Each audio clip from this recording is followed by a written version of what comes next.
No fear, hippie here is here, and today we are gonna see what appears on internet. Today we're also gonna be talking about instead of like my normal YouTube videos, we're gonna be talking about a conversation I had on Facebook that appeared on my news feed. It's talking about how many hours in DBD is a good amount of hours, or average amount of hours. And with this game, I feel like it's a weird game. It is a really, really weird game. Normally, if you have like 1,000, 2,000 hours into a game, you are pretty far into the game and you have a very good understanding of the game at that point. I do not feel like at 2,000 hours, if you have played DBD, you have scratched really the surface almost. Okay, so by that what I mean is DBD has, I believe, I want to say around 300, 400 perks or at the current moment. I lose track. Um, I looked at the math the other day just to see how many possible perk combinations that was. That was 18,000 different perk combinations, which is insane that you can have that many combinations and they can all interact fairly differently with each other, or at least a good majority can. Um, so you have that, you have like 40 plus maps in the game, I believe at the current moment.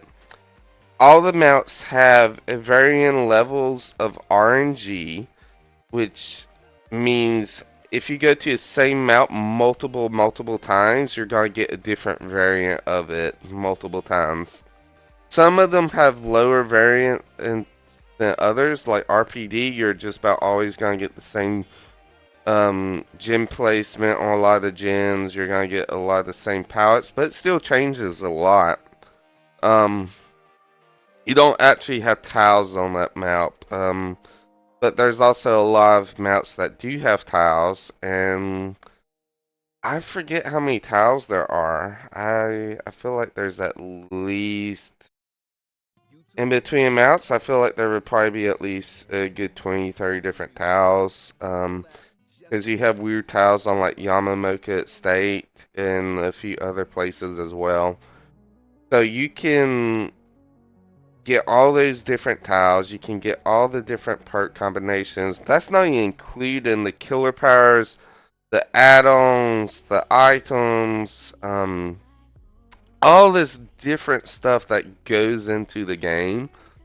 And then, so you have all that knowledge you have, and then you have all of the technical knowledge.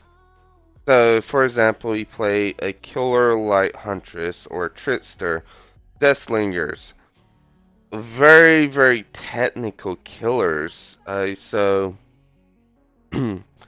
with like deathslinger, you learn how to quick scope. With huntress, you learn how to do orbitals.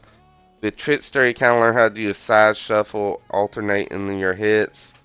Um, so all this technical skill that goes into a game, it's like having all the CODs or Call of Duty knowledge from the technical knowledge, and then if I was compare like the general knowledge, you would basically be playing a game with like Pokemon. So Pokemon plus COD multiplied on top of knowledge. So that makes it so even though I'm at like 4,000 hours into a game, I'm still learning multiple things. Like, for example, I learned that better than new. If I heal up somebody and I give them the boost from better than new, so that the buff from better than new, they can heal, I believe it's for 16% faster, do tone 16% faster, do chest 16% faster, yada yada. But if I die, they still keep that. So I learned that the other day. I also learned that apparently leader. I'm not sure if it's a bug or a feature or what's going on with it. I learned you can get the buff if somebody died on hook and then you just go over to the hook. I witnessed a Dwight doing that. My body was gone and out of the realm, and a Dwight, he went over to my hook and he just started healing himself extra fast because the leader. So that's pretty interesting to see. There's a lot of bugs, a lot of updates. This game's constantly getting refreshed. Um, so it constantly has more and more depth to it. So I would say like if you really a good amount of hours in DBD is like 2,000. I feel like that's a pretty average amount of hours for like becoming comfortable with the game. Past that, you actually start to get into like really perfecting things. Um, which is kind of crazy because normally if you had like just 100, 200, 300 hours in a game, that'd be a pretty good amount. Like in Pokemon, be a good amount just along in Pokemon. Um, 1,000 hours, you're a master of Pokemon basically. Um, Same thing with COD, 300 hours in Call of Duty, you're pretty good. 1,000 hours of Call of Duty, yeah, you're pretty much a master of knowing everything you should do. May not have all technical skills, but you're pretty much a master of it. And then you get DVD, you need multiple hours. So, yep, that's just the discussion I wanted to get into today. And I hope everybody has a great, wonderful day. I will see you around. Bye bye.